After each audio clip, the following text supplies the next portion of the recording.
Welcome to Khafre's funerary complex.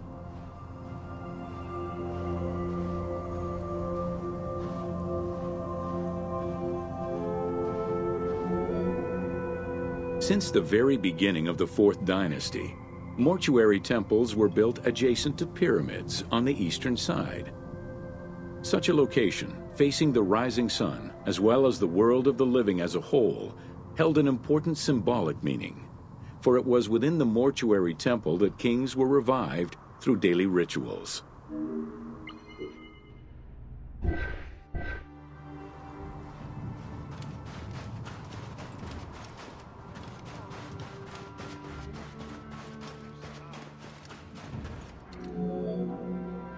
In its standard form, a mortuary temple was divided into 2 parts: a front area which consisted of a vestibule and a courtyard, and an area in the back, where all sacred elements were located. The back of the temple incorporated several essential features, including an inner sanctuary with a false door, which allowed the soul of the pharaoh to travel between the world of the dead and the world of the living.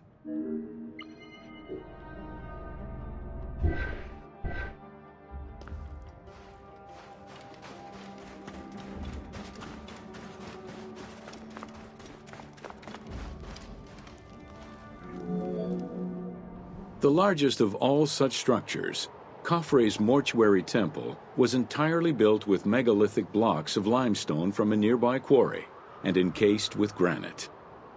Parts of Khafre's mortuary temple, particularly the courtyard walls, are thought to have been decorated with splendid reliefs. However, not a single image of the king has been discovered inside the mortuary temple.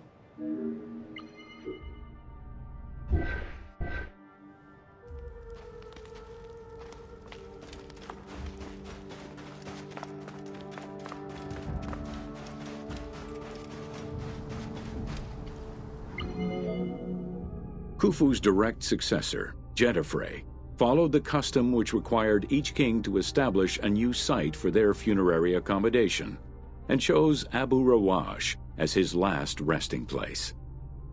When the time came to build his own funerary complex, Khafre, also one of Khufu's sons and the successor to Jetafre, broke with tradition and returned to Giza.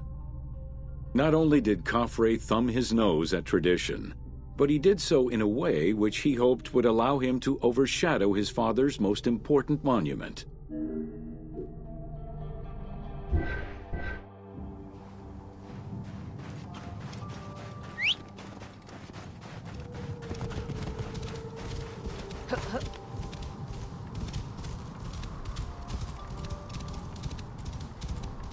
Whoa!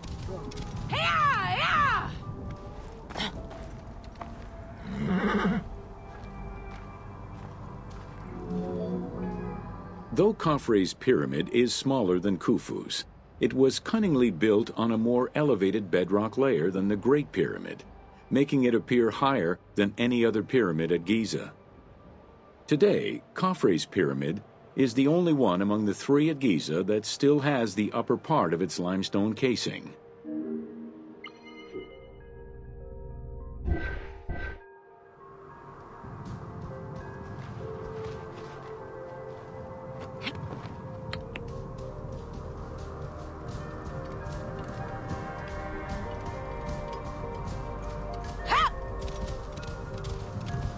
Whoa!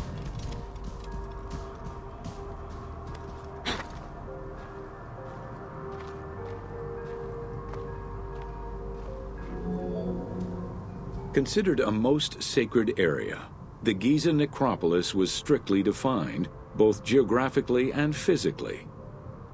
An 8-meter-thick Tura limestone wall completely surrounded the Great Pyramid. The only way inside would have been through the mortuary temple.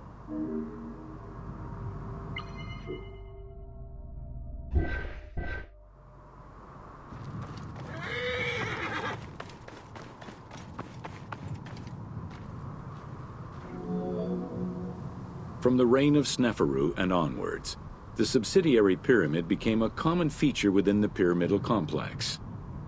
The function of the subsidiary pyramid, however, smaller in size and in height than the royal tomb, remains unclear, though some believe that it was meant to house the ka of the pharaoh.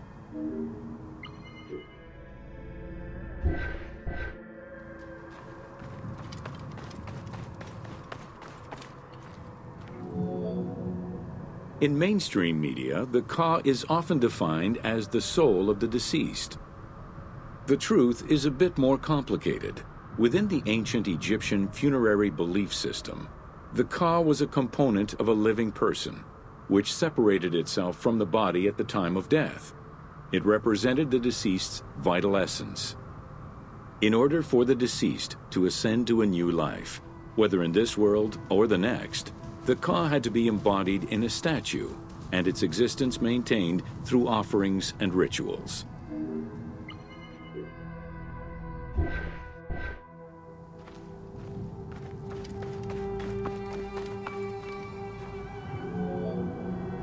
Within Khafre's subsidiary pyramid, a wooden box containing pieces of cedar was discovered by archaeologists.